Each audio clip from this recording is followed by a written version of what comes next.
शंकर जी ने कहा कि मेरे मंत्र को प्राप्त करके, मेरे ज्ञान को प्राप्त करके ये अमर हो गया और इसको तेरी पत्नी के गर्भ से निकालो, मैं इसको मारूंगा, खत्म करूंगा, ये कहीं कुपात्र को ये ज्ञान ना दे दे। तो व्यास जी कहने लगे, भोलेनाथ एक तरफ तो कहते हो आपकी इस चर्चा से, आपके ज्ञान से ये अमर हो गया, और दूसरी तरफ कहो इसको मारूंगा। अमर को आप मारोगे कैसे? शिव जी तब तो चुप होकर चले गए। फिर ये 12 वर्ष तक माँ के गर्भ में रहा। उन्हें सोचा क्योंकि ये बहुत बड़ी अध्यात्म ज्ञान बहुत विस्तार है, विस्तृत है, इसमें क्या होता है। कई आप सुनते होंगे स्वप्न आते हैं एक आध को कि मेरा बेटा मर गया था, मरा हुआ है और मुझे दिखाई दिया। वो कहने लगा कि मैं यहाँ रहता हूँ इस घर में, वो घर भी और है कुछ दिख है, और यहाँ छुप के रहता हूँ। एक बच्चा जो था उसको पुनर्जन्म की याद थी, उसको पुनर्जन्म की याद थी अपने की, और वो 5-6 वर्ष का होते ही अपने पुनर्जन्म की सारी बातें, घर भी, गांव भी, नाम भी, माता पिता के, पत्नी के भी नाम बता दिए। वहाँ जाकर उन्होंने वेरीफाई भी किया कि सचमुच ये वही है। तो क्या बताता है कि उसकी मृत्यु हो गई थी किसी एक्सीडेंट में, और फिर क्या बताता है कि ये जो मेरे माता पिता वर्तमान वाले हैं ये कहीं से आ रहे थे, मैं इनके साथ साथ आ गया और फिर माँ के पेट में प्रवेश कर गया। अब ऐसा कैसे है? ये है तो ये ईश्वर विधान, परमात्मा का विधान है कि जिससे संस्कार है वो उसके आसपास ही रहता है, उस गर्भ में भी विश्राम कर सकता है, लेकिन शरीर जब मिलेगा उसको अंदर पेट में भी, जब उसका योग बाल्य की तरफ से ही होगा, तो तब तक वो वहाँ एज ए प्रेत रह ले, चाहे उसको कुछ भी कहो, ऐसे रहते हैं। तो उसको व्यास जी को इस बात का यकीन नहीं हुआ, क्योंकि पेट में ना कोई भारीपन, ना कोई ऐसी बात। तो उनको ये मालूम है कि वैसे भी शरण ले लेते हैं ऋषि लोग, ये पितर बने हुए। ये भी आध्यात्मिक ज्ञान है, तत्व ज्ञान है। पुण्यात्मा धीरे धीरे समझ आओ, क्योंकि हमने तो अज्ञान ठोक रखा, आज तक कोई सर पैर कोई पता ही नहीं था किसी भी मार्ग का। ये बार बार कंसेप्ट क्लियर क्यों करने पड़ रहे हैं कि हमने अज्ञान गणा सुन रखे है, और आपके मन में न्यू ना आ जाए। जो कथा अगर ये दास सीधी सुना दे तो आपके मन में सैकड़ों क्वेश्चन उठेंगे। तो दास चाहता है कि इस क्वेश्चन वाली बीमारी ने गिल खत्म करता चलूं, तो दास के द्वारा दिया गया ज्ञान आपके हृदय में शीघ्र समाओगा। अब व्यास की पत्नी को पता नहीं था कि तेरे पेट में गर्भ में कोई बालक भी है कि नहीं है। उनको पता भी ऐसे ऋषि लोग पितर बनकर पितर रूप में भी प्रवेश कर जाते हैं। जो पितर टाइप होते हैं, जो अच्छी आत्माएं मर गई, वो भूत बन गई, वो भी अपने ही परिजनों के अंदर समाये रहते हैं, लेकिन वो परेशान नहीं करते। और जो दुष्ट टाइप मरते हैं वो चंडाल भूत होते हैं, वो प्रवेश करके फिर उनकी दुर्गति रखते हैं कि शराब पीने जी कर शराब पीते हैं, उसका नाश करा देते हैं, कोई कुछ और गलतियां करा देते हैं, कोई और बदमाशी भी करा देते हैं, बहन बेटियों की तरफ भी बकवाद करा देते हैं। तो इस तरह के वो नीच टाइप होते हैं। फिर वो उनका पता कुछ से का तो यहाँ आते हैं जब पता लगता है, क्योंकि यहाँ पितर सारे फिर फ्री होना पड़ेगा, उनको भागना ही पड़ेगा यहाँ से भगवान के दरबार। अब क्या है कि जैसे एक लड़की, एक बेबे नाम ले रही थी अपना परमेश्वर कबीर जी का, और यहाँ से अपने घर गई मिश्री का प्रसाद, एक पड़ोस का बालक आ गया 8-9 वर्ष का, बच्चा ने देव थी, वो भी आ गया, उसको भी दे दिया। अब वो प्रसाद खाते लड़का अपने घर चला गया, घर जाते दौरा आके गिर गया। अब वो पड़ोसी शर हो गए, पता नहीं इसने क्या खवा दिया हमारे बालक ताई, अर्तन ने मेरा छोरा मार दिया। अब वह कहने लगी, देखो वैसे तो आप कुछ भी कहो, ये किसी बालक ने मरा तो नहीं, वो फिर ठीक हो गया, लेकिन 2 घंटे के बाद होश में आया।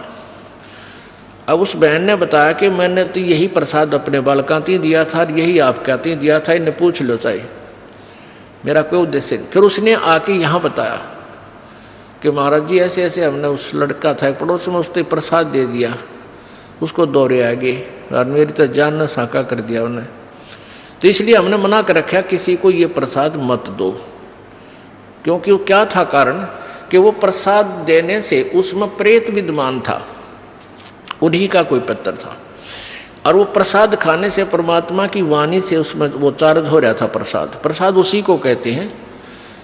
जैसे भगवान शंकर जी के शिव जी के वचनों से वो गंदा अंडा चार्ज हो गया, वो उसमें फिर दोबारा से चेतनता आएगी, स्वस्थ हो गया। तो इस भगवान के वचनों से, वाणी से आप यहाँ आते हो, आपको कोई बीमारी है छोटी मोटी, तो इन वचनों से, सत्संग से भी राहत मिलनी शुरू हो जाती है। और अंदर बच्चा भी कोई ऐसा गड़बड़ वाला हो तो भी स्वस्थ होना शुरू हो जाता है। ठीक है, हम तो दास हैं, फिर भी हमारी कथा परमात्मा ही की सुना रहे हैं। तो इस तरह ये बहुत लाभ देता है। आप बालक को, डॉक्टर को पता होता है कौन सी मेडिसिन और इसको कहाँ असर कर रही है। तो वो क्या था, मैंने उसको बताया, बेटी उसमें प्रेत था।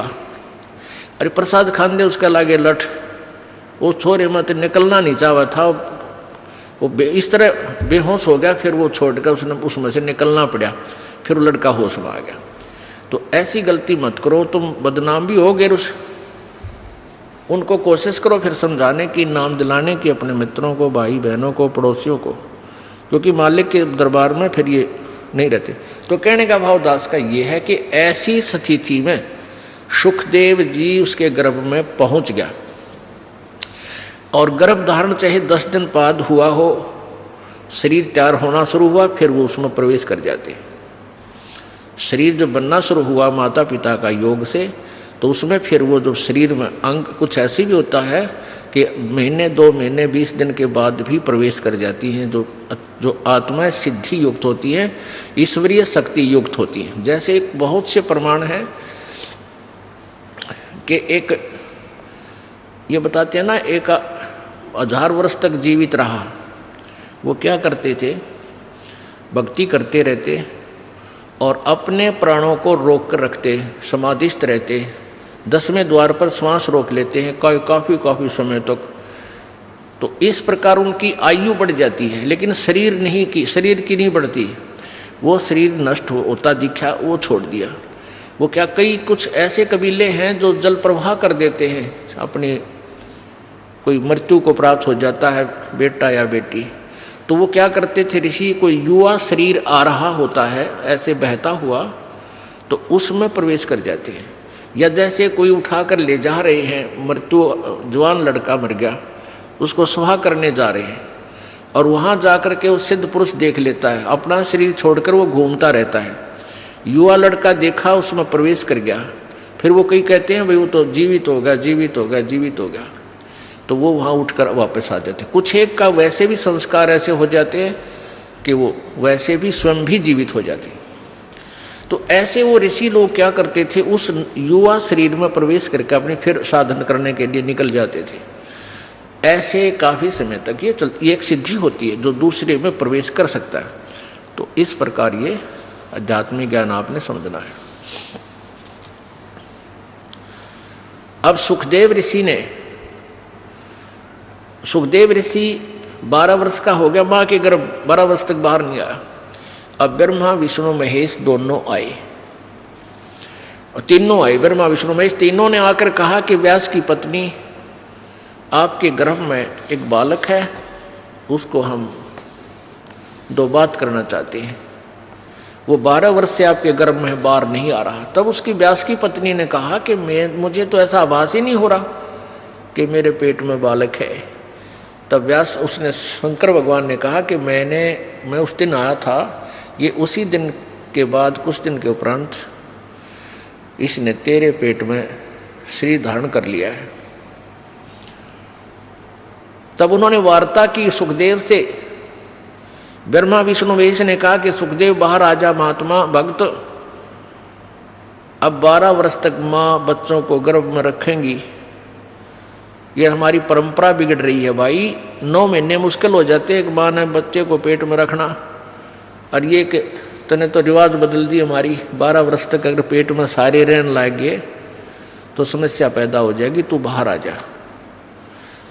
अब सुखदेव ऋषि बोला कि भगवान आप बाहर आते ही आप हमें अचेत कर देते हो, फिर हमें कुछ भी शुद्ध नहीं रहती। अब मुझे पता है कि मनुष्य जीवन कितना कीमती होता है, ये केवल परमात्मा पाने के लिए, आत्म कल्याण कराने के लिए मिलता है। और बाहर आने के बाद किसी को कुछ भी सुध बुध आपके इन गुणों के द्वारा अचेत कर देने से किसी को भी नहीं रहती। आप अपने इन गुणों को रोक लो, अपनी इस त्रिगुणमयी माया को स्टॉप करो, कुछ देर के लिए बंद करो, तब मैं बाहर आऊं। अब ब्रह्मा विष्णु महेश बोले भाई इतनी तो हमारी भी पावर को नहीं, हमें इसने रोक सके। हम 1 सेकंड का भी 10वां हिस्सा इतनी देर रोक सकते हैं, इससे ज्यादा हमारी पावर नहीं हम इसको रोक सके। तो सुखदेव जी बोले इतना ही रोक लो तुम। कहते हैं तीनों देवा थम भी माया, और सुखदेव उधर से बाहर आया। तीनों देवताओं ने या त्रिगुणमयी अपनी माया एक कहते हैं कि तीनों देवा थम भी माया और उधर गर्भ से बाहर आया। सुखदेव सुख में उपजे राई सिंह समोए, 9 नाथ और शद 84 ही संग उपजे थे दोए। 9 नाथ और 84 शद। अब क्या बताते हैं कि सुखदेव सुख से उपजे राई सींग समोए। अब जैसे भैंस के सींग पर या गाय का सींग जैसे ऐसे खड़ा है, सींग के ऊपर और राई रख दे, सरसों जैसा दाना होता राई का। ये पहले ऐसे ही एग्जाम्पल होया करते, इस तरह की ही जो है ना कथाएं होती थी, इस तरह की कहानियां होती थी। तो क्या कहा था भगवान, इन तीनों भगवानों ने कहा था कि इतनी देर हम माया रोक सकते हैं, अपनी त्रिगुणमयी माया, जब जैसे भैंस के या गाय के सींग पर राई दर दे और जितनी देर वह राई रुके, यानी बस ये समझ लो इतनी देर। सुखदेव सुख में उपजे राई सिंह समोए, 9 नाथ और शद 84 संग उपजे थे दोए। अब जब इन तीनों देवताओं ने इतनी देर माया रोकी थी, अपनी त्रिगुणमयी माया, अपने इन गुणों को स्टॉप किया था, इससे ज़्यादा रोक नहीं सकते, इनको बहुत प्रेशर है। तो उस समय कहते हैं इन 94 बच्चों का जन्म हुआ था। उस समय 94 बच्चे जन्मे थे। उस मुहूर्त के, उस फ्रिक्शन के, उस सेकंड में उनको भी चेतना रहेगी थी मालिक के पाने की। तो उनमें से 9 तो नाथ बन गए, 84 शद कहलाए, और जो 94 माथ आयो सुखदेव।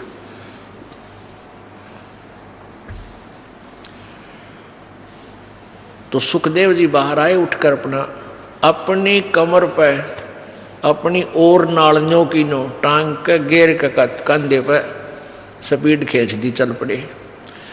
अब पुत्र के बारे में, पुत्र का मोह और पुत्र प्राप्ति बड़े सौभाग्य से मानी जाती है, जैसा कि इन लोक वेद वाले ने सबके घर ये इंजेक्शन ला रखा है और सभी पुत्र की इंतज़ार करते थे।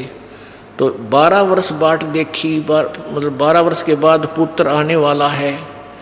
इस खुशी में व्यास जी फूला नहीं समावे, मेरा बेटा होगा, मेरा बेटा होगा। बेटा होया और बेटा उठ कर चल पड़ा। तो व्यास ने कहा, अरे पुत्र, ए पुत्र, अरे एक बार शकल तो दिखा दे निकम्मे, तू चाल पड़ा। तेरे लिए मैं 12 कितने दिनों से भटक रहा था, मैं मेरा पुत्र नहीं हुआ, क्या कोई बालक नहीं हो रहा था। तब पीछे से ही कहता है वो सुखदेव, एक लेवा एक देवा दूतम, कोई किसे का पिता नहीं पूतम, ऋण संबंध जुड़ा एक ठाठा, अंश में सब 12 बाटा।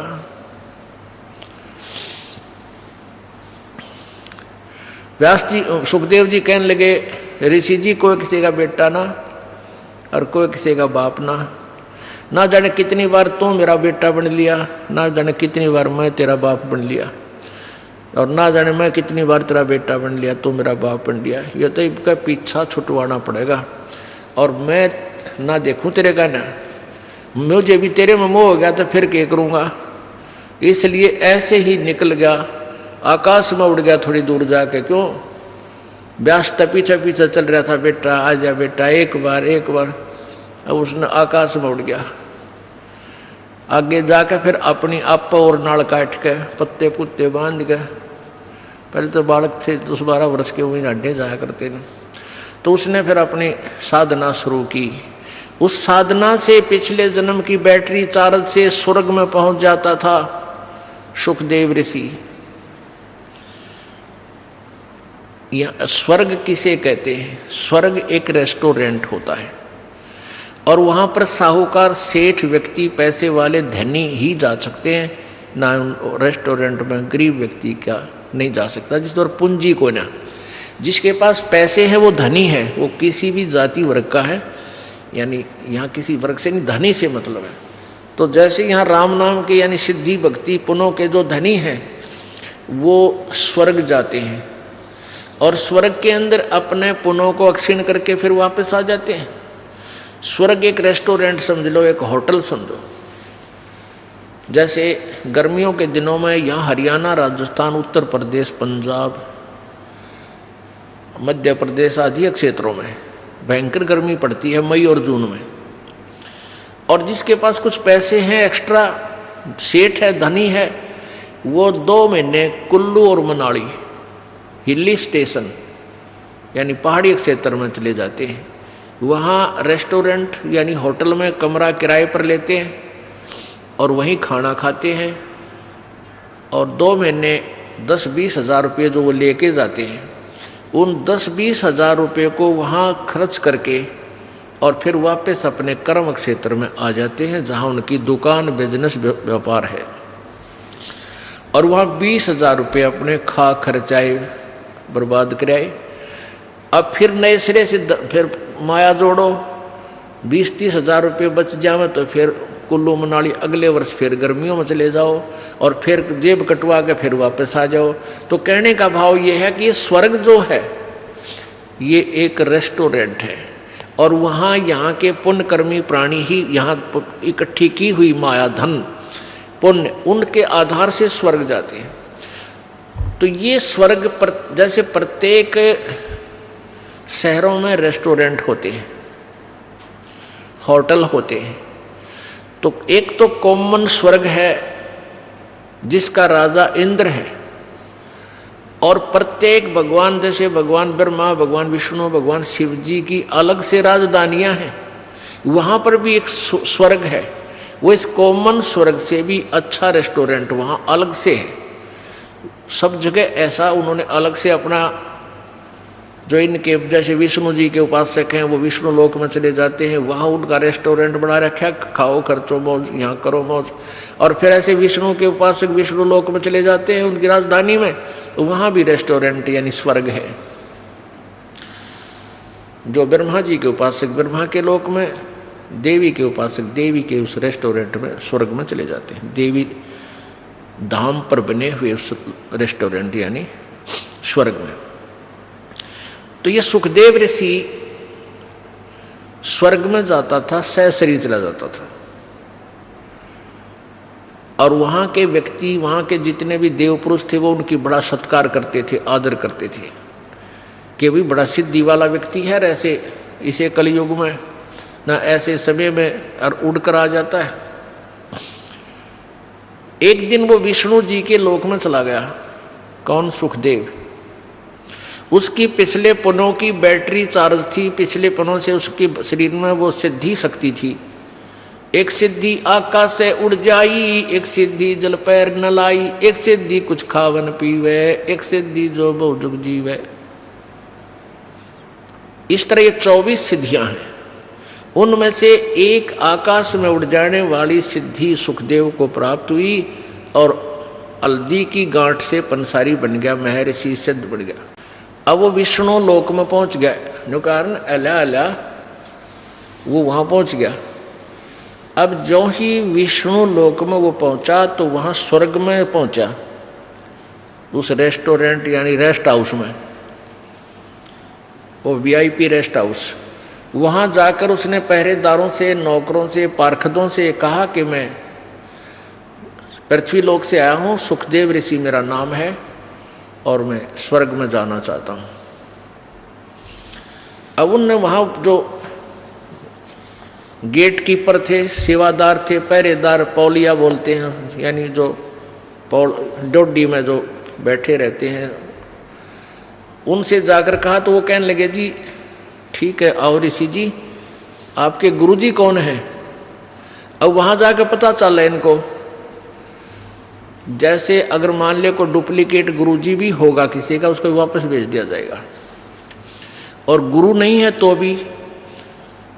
तो उसने वहाँ पूछा कि तुम्हारा आप जी का गुरुजी कौन है, फिर वो रजिस्टर में मिलाओगे, वो मान्यता प्राप्त है कि नहीं है। सुखदेव ऋषि कहने लगा मेरा कोई गुरु नहीं है। पार्षद बोले ऋषि जी फिर आपको अंदर जाना अलाउड नहीं है। अब सुखदेव ऋषि कहने लगा क्यों भाई, ऐसी कौन सी बात है, गुरुजी बनाना क्या आवश्यक है, जब मैं बगैर गुरु बनाए ही यहाँ आ गया हूँ, गुरु बनाए हुए भी यहाँ आते हैं। तो वो बोले जी हमने तो इस बात का पता नहीं क्यों आवश्यक है क्यों नहीं, पर आदेश भगवान विष्णु जी का है कि जिसका गुरु नहीं है वो स्वर्ग में प्रवेश नहीं कर सकता, इस रेस्ट हाउस में नहीं जा सकता। सुखदेव बोला भाई मैं भी ये बैठ गया यहाँ पर और कह दो भगवान ने मैं स्वर्ग में जाऊँगा, नहीं मेरी बात कराओ, तुम अपने घर से बना रखी तुमने ये बातें, या मेरी बात कराओ भगवान से। वो पर जो पहले वो नौकर थे, सेवक थे, दास थे, वो गए भगवान के पास के प्रभु एक सुखदेव नाम के ऋषि आए हैं पृथ्वी लोक से, उनका कोई गुरु नहीं है और वो अंदर जाने की जिद कर रहे हैं, हठ कर रहे हैं, हमने आपका आदेश भी सुना दिया पर वो मान नहीं रहे हैं, वहीं बैठे हैं। तो विष्णु जी ने कहा यहाँ लाओ बुला के। अब जो बुला कर ले गए ऋषि जी को, अब देखो पुण्यात्मा सुखदेव ने सोचा तो नहीं था कि भगवान मैंने शाबाशी देंगे, अगर वाह बेटा वाह कमाल कर दिया ऋषि जी, तने तो बड़ी कमाई करी, बड़ा उत्तम बच्चा है तू, तो बड़ा खुश होंगे और सीने से लगाएंगे, बहुत अच्छी आत्मा है, सतगुण युक्त भगवान है।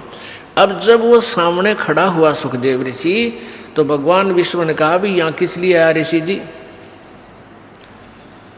कारण बताइए आने का। जब चेहरे पर वह रौनक ना देखी भगवान का, वह आधा फ्यूज तो उड़े हो लिया, बात तो बिगड़ गई। कहने लगा भगवान मैं रेस्ट इस स्वर्ग में इंटर करना चाहूँ था, आपके पार्षद ना करने देते। भगवान ने पूछा अपने नौकरों से भाई क्यों नहीं जाने देते ऋषि जी को, क्या कारण है। पार्षदों ने बताया, उन सेवादारों ने बताया कि भगवान इन गुरु को नहीं बना रखा, ये विदाउट गुरु है, निगुरे हैं ये। तब भगवान विष्णु बोला अरे सुखदेव तेरी मति मारी गई, तने कोई गुरु नहीं बना रखा। अगर नहीं भगवान कि जाओ और गुरु धारण करो और फिर यहाँ आओ बेटा, क्यों नहीं रेस्ट तुझे स्वर्ग में रखेंगे, बगैर गुरु के यहाँ आ नहीं सकता, ये नियम है भगवान, अध्यात्म नियम है। अब सुखदेव कहता है कि भगवान उस पृथ्वी लोक पर मेरे तुलना में मेरे बराबर कोई संत ऋषि नहीं है, मैं किससे को गुरु बनाऊं। अब विष्णु जी बोले भाई यह भी तेरी कमजोरी है, यह भी कमजोरी है तेरे अंदर, यह भी एक निकम्मापन बोल रहा है जब तू अपने आप को इतना महान बना बैठा। एक बुढ़ा एक डॉक्टर के पास गया, अब अस्थि पिंजर सा रह रहा, बूढ़ा कति कमजोर, हड्डी चाम सूख गया, मांस सूख रहा। डॉक्टर से कहने लगा डॉक्टर जी मैं जब खड़ा होता हूँ मुझे चक्कर आवे हैं, चक्कर से आते हैं। अब डॉक्टर ने देख लिया अस्थि पिंजर रह रहा बूढ़ा, ने बोला बाबा जी तेरा कमजोरी है, यानी शारीरिक वीकनेस है, यानी आपका शारीरिक कमजोरी है, ताकत को न रही, बुढ़ापा आ गया। कहने लगा मेरी पिंडियां में दर्द हुआ है, पिंडी भड़के हैं, यानी पिंडलियों में पीड़ा रहती है, डॉक्टर बोला कमजोरी है। ने बोला कड़ दुख है डॉक्टर जी, कमर में दर्द रहता है। डॉक्टर बोला कमजोरी है। और बूढ़ा छोम आ गया, गुस्सा हो गया। बोला तू डॉक्टर है गम चक्कर है, एक के बाद जाना है कमजोरी है कमजोरी है, और भी क्यों लाल हो गया। डॉक्टर बोला बाबा यह भी कमजोरी है, क्योंकि कमजोर आदमी ने गुस्सा गणा है।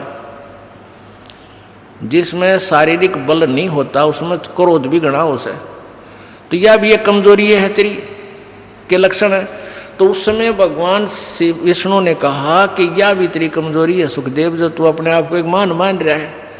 अरे महान तो एक का है संसार में, वो परम पिता, और दूसरा अपने आप को इतना अंडी मान है, वो निकम्मा आदमी है, घोर निकम्मा। और निकल जाए यहाँ से। और कहा अब जाके राजा जनक को गुरु बना, राजा जनक से उपदेश ले, वो आज के वक्त में मेरे सत्र का और स्वर्ग सत्र का वो मान्यता प्राप्त गुरु है। अब वहां से तो मुंह लटका कर चल पड़ा।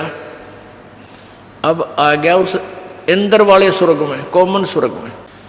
अब वहां जब वो पहले आता था तो चेहरा न्यारा खिला हुआ होता था, उस दिन गया तो मुंह लटका हुआ था। अब वहां बैठे देवताओं ने पूछा कि आओ महात्मा जी, महर्षि जी, आज किस टेंशन में हो आप, क्या चिंता है आपको। अब सुखदेव ऋषि कहने लगा भाई महापुरुषों चिंता का तो कमी ना रही चिंता की। तो मैं ऐसे ऐसे विष्णु जी के पास गया था भगवान के लोक में, और वहाँ मुझे स्वर्ग में रहने से मना कर दिया। भगवान विष्णु जी ने भी मना कर दिया।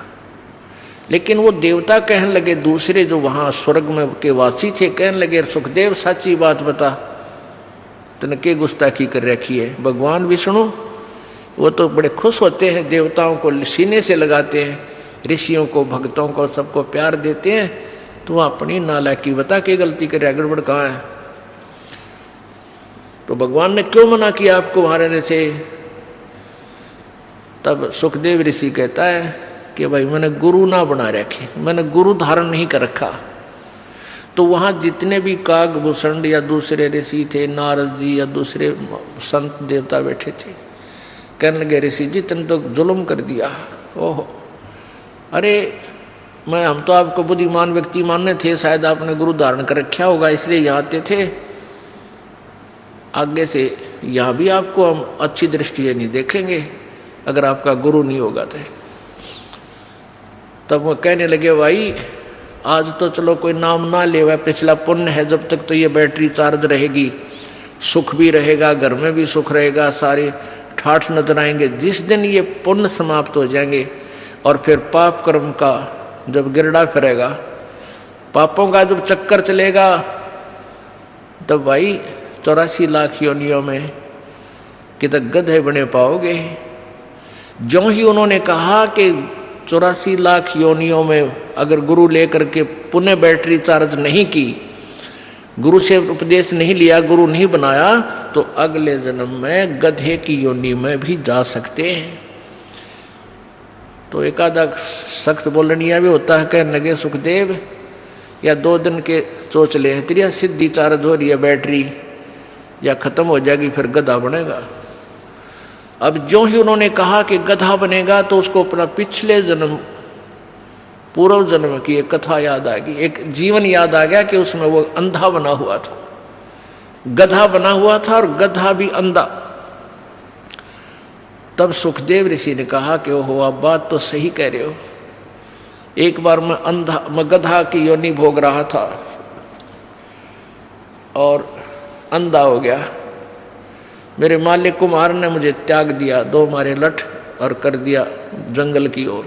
तो मैं चल पड़ा एक पगडंडी पर, चलता चलता चलता चलता दूर जंगल में चला गया। वहाँ एक थोड़ा सा नाला था, उस नाले में मैं गिरने लगा। मैंने अगले पैर जब जाने लगे, मैंने थोड़ा सा आगे को भागना चाहा, इतने में अगले पैर आगे से जा टिका अगले किनारे पर, पीछा टिक गया पिछले किनारे पर, पुड़ी बन गई मेरी, फिक्स हो गया, नीचे पैर टिके नहीं। तो वहाँ इक्का दुक्का आदमी आवा था, क्योंकि दूर स्थान होने के कारण वो मेरे ऊपर पैर रखे और पार हो जाए। उनने मैं पुल बना दिया। और 1 हफ्ते तक 10 दिन तक मैं भुगत कर मरा। अब जाऊंगा और मैं तो गुरु धारण करूंगा। अब परमात्मा कबीर परमेश्वर जी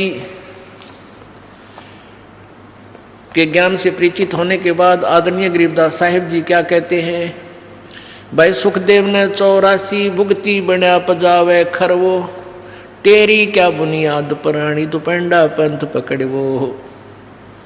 सुखदेव ने 84 भुगती बना पजावे खरवो।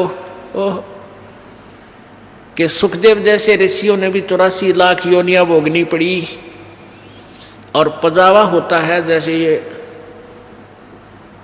कुम्हार मटके बनाए हैं, पकाते हैं, फिर वो ऊंचा होता चला जाता है, तो वहाँ गधे के द्वारा ईंटें भी पकाते हैं। उसमें पजावे में ईंटें पकाते हैं और मटके भी पकाते हैं।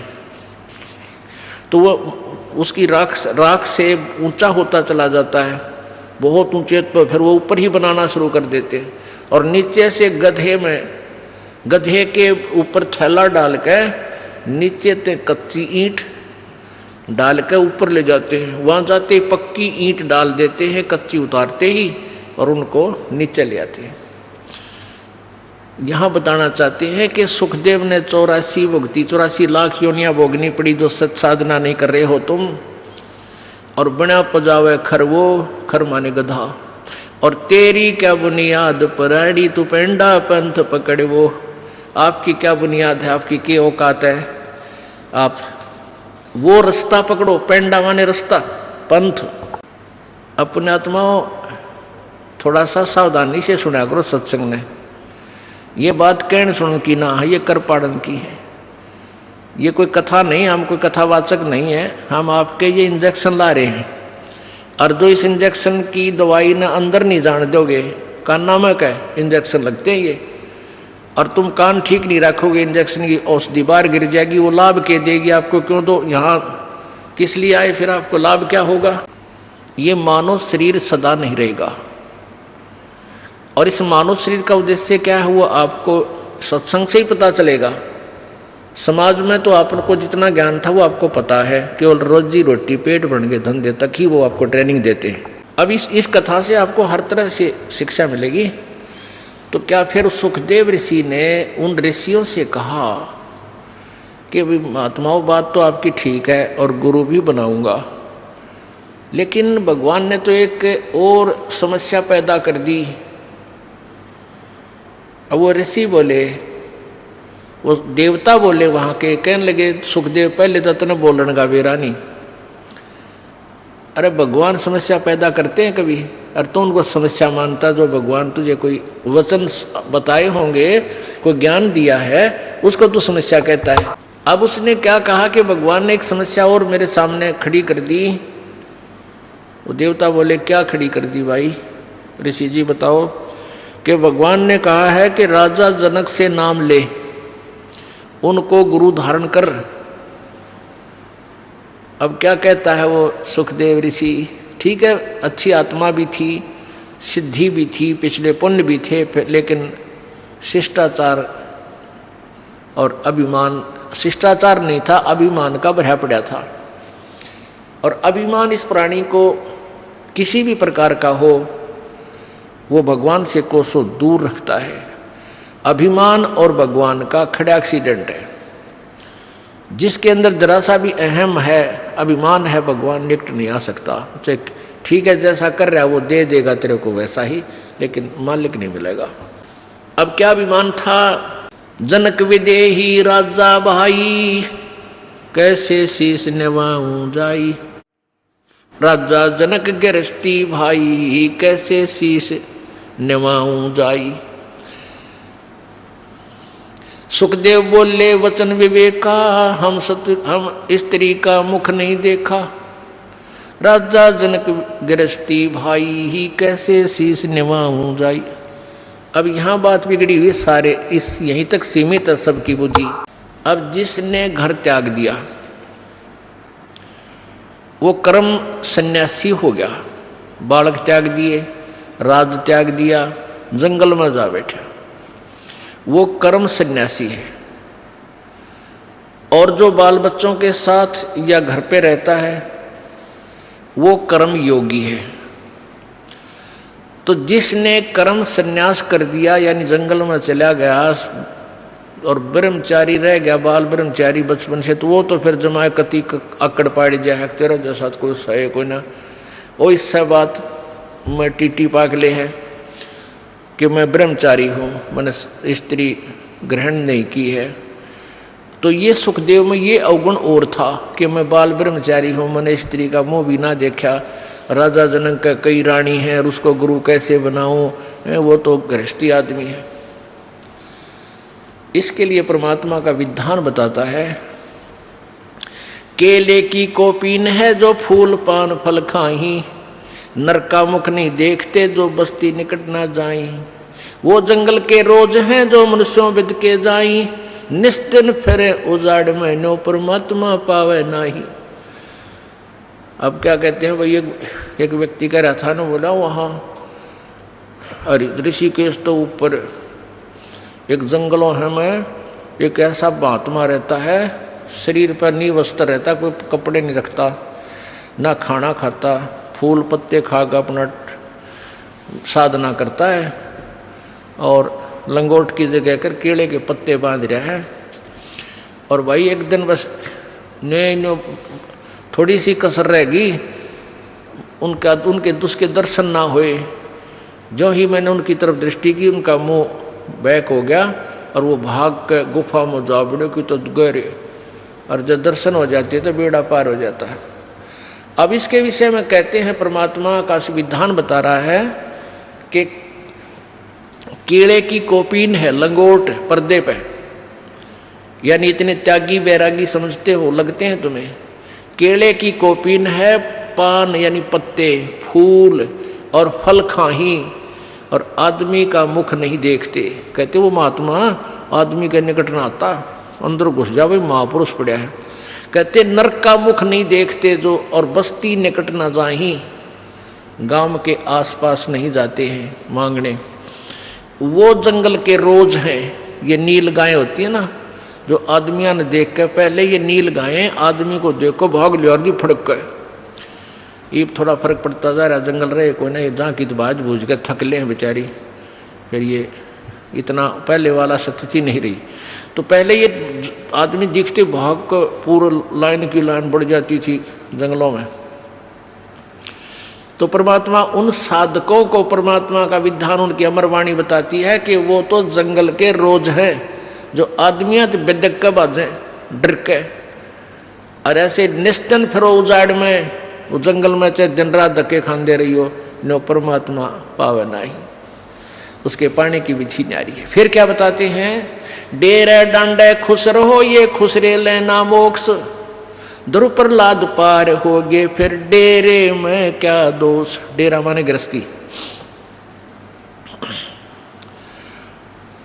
अब क्या बताया परमात्मा की अमरवाणी क्या बता रही है, सच्चिदानंद की घन की वाणी में विस्तार से कहे गए सारे ज्ञान, तत्व ज्ञान, जो गीता जी अध्याय नंबर 4 के श्लोक 32 में कहा, जिसके विषय में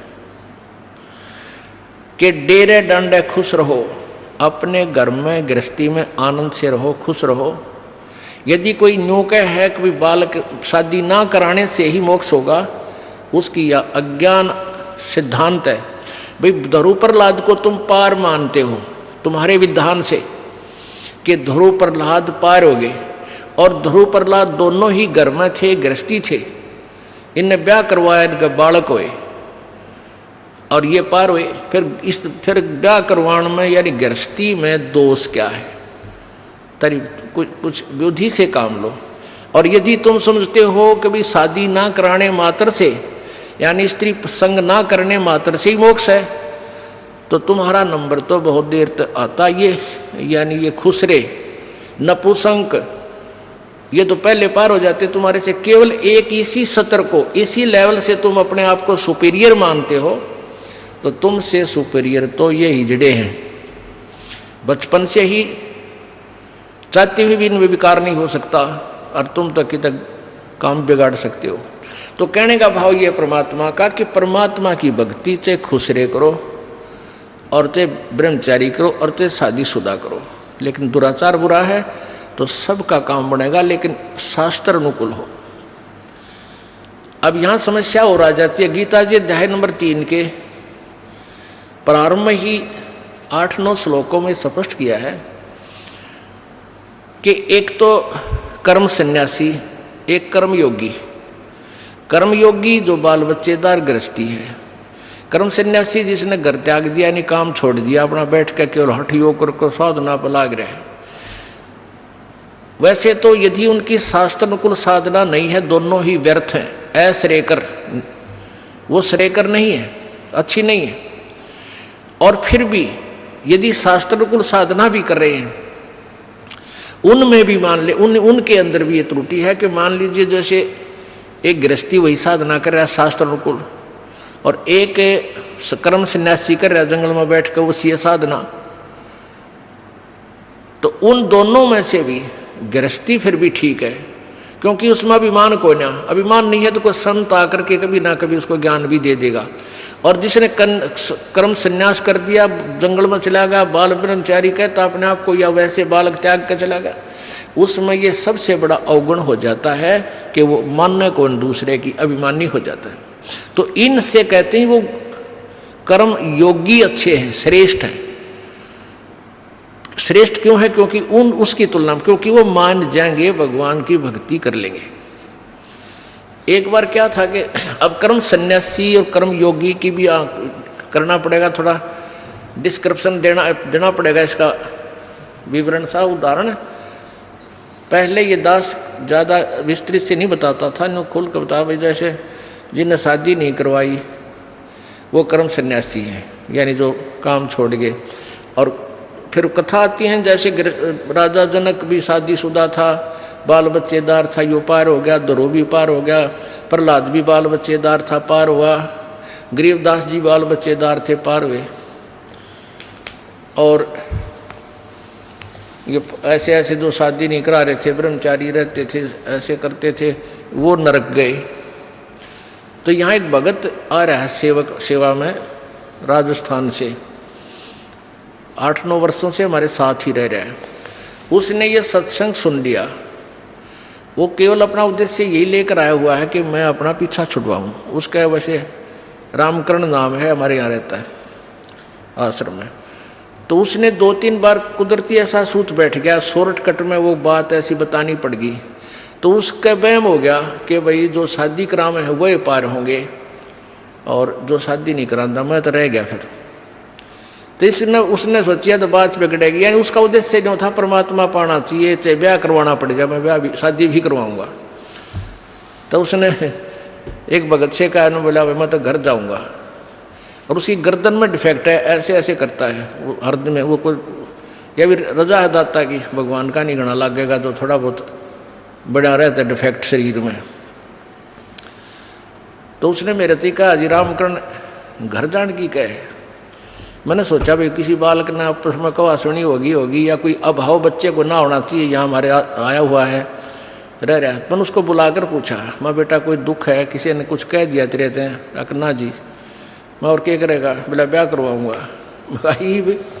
तेरी नाड़ तो काम करने का तो ना नो तेरी नाड़ करे न कित पंगम पांदे है तो नो। बोला जी मेरा मोक्ष ना हो है, उन्होंने नो सुना है, जो ब्याह करवा उसका मोक्ष होगा। अरे तरह के जो वही है। फिर उसको समझाया, बेटा उद्देश्य ब्याह से नहीं है, कर्म सन्यासी वो होता है जो जंगल में चला गया, काम का हाथ और हठियों करके बैठ जाता है। आप तो आश्रम में रहकर भी कर्मयोगी हो, सारा सेवा करते हो। अब वो जूतों की सेवा, जोड़ा घर में सेवा करे जूतों वाले में, और सेवा भी करे, जब भी फुर्सत मिलता है अपना बैठ कर भजन करता है वो क्योंकि ये ज्ञान को इसलिए दास चाहता है, हर कंसेप्ट एक बार क्लियर करता चलो, कदे कोई रह जा दूरा, फिर ऐसे कमजोरी रह जा बच्चे में। तो भाव ये नहीं होता कि शादी करवाओ या ना करवाओ। जैसे पहले हमने देखा गामा में एक घर में 6-5 लड़के हुआ करते, एक ब्याह जानदार, बाकी सारे बिना ब्याह थे। तो वो भी कर्म योगी थे, वो धंधा करा करते अपना, कोई पाली जा रहा है, कोई आड़ी जा रहा है, कोई कुछ कर रहा है, कोई किस। तो ऐसे था। वो भी कर्म योगी थे, कर्म सन्यासी नहीं थे। तो कहने का भाव ये है कि अब परमात्मा कह रहे हैं, अब सुखदेव को ये अभिमान हो गया कि मैं तो बाल ब्रह्मचारी और राजा जनक गृहस्थी भाई और कैसे शीश निभाऊं जाई। ये अभिमान और है नकलियों में जो घर छोड़ के आंड रहे हैं, लाल कपड़े पहन के। ये मैं सुना करता इनके पास जाता था, बैठता, तो एक दूसरे ने कहते थे तू गृहस्थी को अपने पास बैठाता है, यानी उनका आसन होता था। जैसे एक चारपाई पर बैठ गया एक बाबा जी, और उसने को बैठा लिया अपना लाडला सा चेला भी अपने पास, घर वाला अकाजा भाई यार। दूसरा देख लेना, उसने जाते घेर दे, क्योंकि तूने गृहस्थी को अपने बराबर बैठा लिया। तो संत में और गृहस्थी में क्या अंतर रहा, ये तो वैसे यहाँ तक उलझ पुलझ हो रहे थे। तो वो है बीमारी राजा इसमें सुखदेव ऋषि में थी कि मैं तो एक बाल ब्रह्मचारी, मैं गृहस्थी में, और वो राजा जनक एक राजा और ऊपर से फिर गृहस्थी। एक नारी त्याग दीनी 5 नारी गैल वे। ये नारी घर ने त्याग के कौन जाता है, जो ये महसूस करता है कि मेरी भक्ति में मेरी पत्नी बाधक है, और वो घर त्याग कर जंगल में चला गया। तो परमात्मा का विधान बता रहा है, एक नारी त्याग दीनी 5 नारी गैल वे, पाया ना द्वारा मुक्ति का सुखदेव करी बहु सैलवे। एक नारी त्याग दीनी, भक्ति में बाधक जो पत्नी थी वह तने एक त्याग दी, और ये 5 और रही, काम क्रोध मोह लोभ अहंकार। ये 5 नारी यानी भक्ति बाधक तेरे संग वे गैल वे, और पाया ना द्वारा मुक्ति का सुखदेव करीब सैल वे। सैल सपट्टे बहुत करे, सैर, सैल माने सैर, कदे स्वर्ग मर, कदे दूसरे स्वर्ग मर, कदे कितने सैर सपट्टिया मर, कहते नहीं मालिक ना मिलता।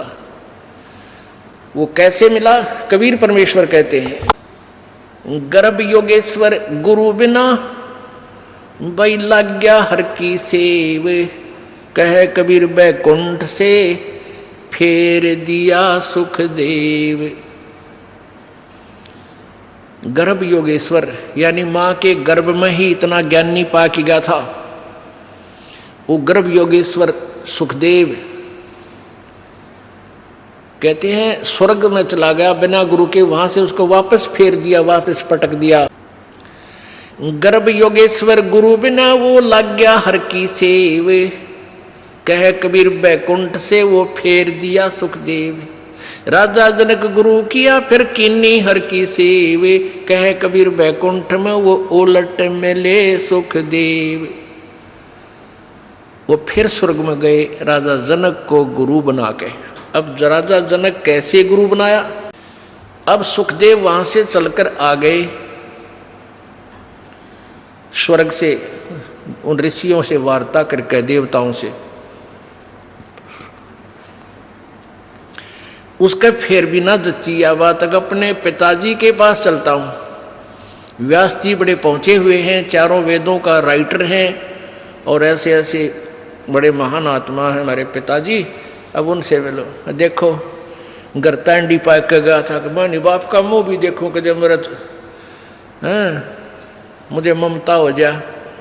ये उनकी अपनी लोक वेद था, अपनी सोच थी। अच्छी सोच होते हुए भी डिफेक्टिव थी, क्योंकि वो सुचारू नहीं थी, वो शास्त्र अनुकूल नहीं थी। अभिमान हो गया कि मैंने पिता का मुंह भी नहीं देखा, चल पड़ा। और फिर पिताजी के पास आना पड़ा, सुखदेव के पास आया ना। सुखदेव अपने पिताजी व्यास जी के पास आए और कहा, पिताजी प्रणाम। कहा गया पुत्र, कहा गया पिताजी। बड़ी खुशी हुई, सीने से लगाया, पिता ने प्यार किया, बैठा दिया, भाई गणेदन में आया है बेटा। फिर कहने लगा, पुत्र आज कुछ मायूस से नजर आ रहे हो, टेंशन किस बात की है आपको? अब सुखदेव ने सारी कथा बता दी कि ऐसे ऐसे भगवान विष्णु के लोक में गया था, उन्होंने नहीं मुझे स्वीकार किया और कहा गुरु बनाओ। और गुरु बनाने के लिए भी राजा जनक को कह दिया। अब राजा जनक गृहस्थी, बाल बच्चेदार, मैं कैसे जाऊं। अब देखो, जब उन देवताओं के पास स्वर्ग में सुखदेव ऋषि ने ये प्रश्न किया कि भगवान ने मेरे सामने एक समस्या उत्पन्न कर दी, तो देवता कहने लगे, पता लगा कि समस्या क्या है कि राजा जनक से उपदेश ले। तो अब यही प्रश्न उसने अपने पिताजी से किया कि नाम तो मैं लूँ पिताजी, लेकिन मेरे सामने भगवान ने एक समस्या पैदा कर दी, मेरे सामने एक समस्या उत्पन्न कर दी। तो सुखदेव उस व्यास जी के ये वचन सुनते ही हृदय में पीड़ा हुई कि बालक तो ठीक ना बोलता, यू ऋषि वाले लक्षण इसमें लग नहीं रहे। जो भगवान को न्यू क्या समस्या पैदा कर दी, भगवान समस्या पैदा करते ही कभी, मन में सोचा ही था। फिर भी अपने रोक कर कहा कि क्या बात होगी पुत्र, कि भगवान ने कहा कि राजा जनक से उपदेश ले ले। राजा जनक तो बाल बच्चेदार, कई रानियां उसके हैं, और मैंने स्त्री का मुंह भी नहीं देखा, मैं बाल ब्रह्मचारी, अब एक गृहस्थी को क्यों कर शीश निभाऊं, मैं तो मैं ऋषि। अब सुखदेव व्यास बोला, भाई तेरा जन्म किस तो हुआ है, आपसे यानी आप मेरे पिता और ये हमारी माता जी, फिर हम के हैं भाई, हम गृहस्थी को ना, तो मेरे सामने क्यों शीश निभाया फिर आके। तो भाई लग गया था अच्छा बच्चा, लेकिन सुखदेव ने कुछ नहीं करी बेटा।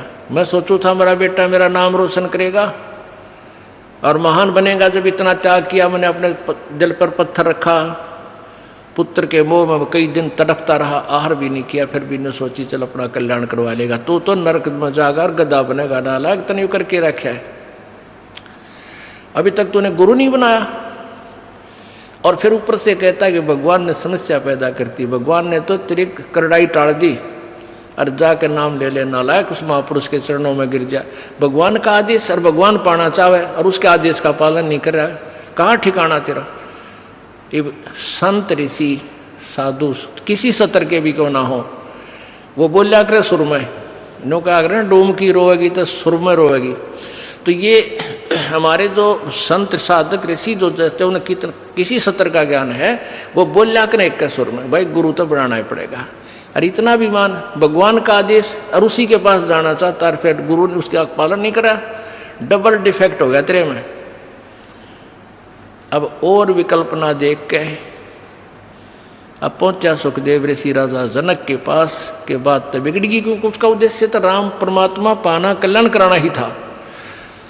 इसलिए उसने फिर अपना वो मान भी त्यागना पड़ा। अब जिसने भगवान सी है तो धीरे धीरे सेट तो हो जाएगा, और जो कति नास्तिक है, डबल नास्तिक साकेट, उसने फिर वो समझावा कैसे। अब राजा जनक के पास पहुंचा, साधु वेशभूषा, लाल कपड़े, फिर तो सेट हो लिया था ना, ऋषि बन गया था, बड़ी बड़ी दाढ़ी और जटा। अब राजा जनक गृहस्थी था, राजा था। राजा में जैसे गीता में लिखा है ना 3 अध्याय में कि गृहस्थ कर्म योगी में अभिमान नहीं होता, इसलिए वो कर्म सन्यासी से ठीक श्रेष्ठ है, यानी कुछ अच्छा है। तो यही होता है गृहस्थी में, चाहे वो राजा भी हो और चाहे आम व्यक्ति है, भक्त है, परमात्मा से परिचित है विधान से, तो उसमें नम्रता होती है। आय का आदर करे और चलता निभावे शीश, और तुलसी ऐसे मीत से कोई मिलना विश्व बीस। आय का आदर नहीं, नाने नन में ने तुलसी वहाँ ना जाइयो चे कंचन वर्षा में। ये जो तुलसी जी की जो वाणी है, ये व्यवहार में ज़्यादा है। अब कई यहाँ इस बात को ये यहाँ लागू नहीं होती सत्संग में, यहाँ तो ये लागू होती है कि संत मिलन को चाली जाइए तजमाया अभिमान, और जो कदम आगे रखे ओहे एक समान है। यहाँ तो कोई आदर मान अपमान करो को ना कोई, मम संत शरण जगत जान छोई। यहाँ आप आते हो परमात्मा पाने के लिए इस दास के पास, आपको यहाँ कोई उलट सुलट बोल भी जाता है कोई, उसकी परवाह नहीं करनी, जिसने भगवान चाहिए। मान अमान करो क्यों ना कोई, चाहे समाज वाले भी आपका मान अपमान करें। और मम संत शरण जगत जान छोई, यानी यहाँ थोड़ी सी अपने अपने विचारों में भी अंतर होता है। ये परम संत पूर्ण परमात्मा के विचार हैं और वो तुलसीदास के एक व्यवहारिक विचार हैं। लेकिन यहाँ थोड़ा सा लागू होता है कि गृहस्थी के पास कोई भी आता है तो सबसे पहले प्रणाम करे। सत साहेब, जैसे हम सत साहेब बोलते हैं, मान ले कोई राम राम बोलता है तो उसको राम राम ही में उत्तर दे देवे। नमस्ते करता है तो नमस्ते जी, आओ बैठो, तो उसका आदर सत्कारी स्वाभाविक गुण होना चाहिए गृहस्थी में। तो ऐसे वो जो कि पहले वाले सभी में ये विद्यमान था। तो राजा जनक खड़े हो गए सिंहासन छोड़कर जब एक ऋषि जी उनके द्वार पर आए, साधु वेशभूषा वाले।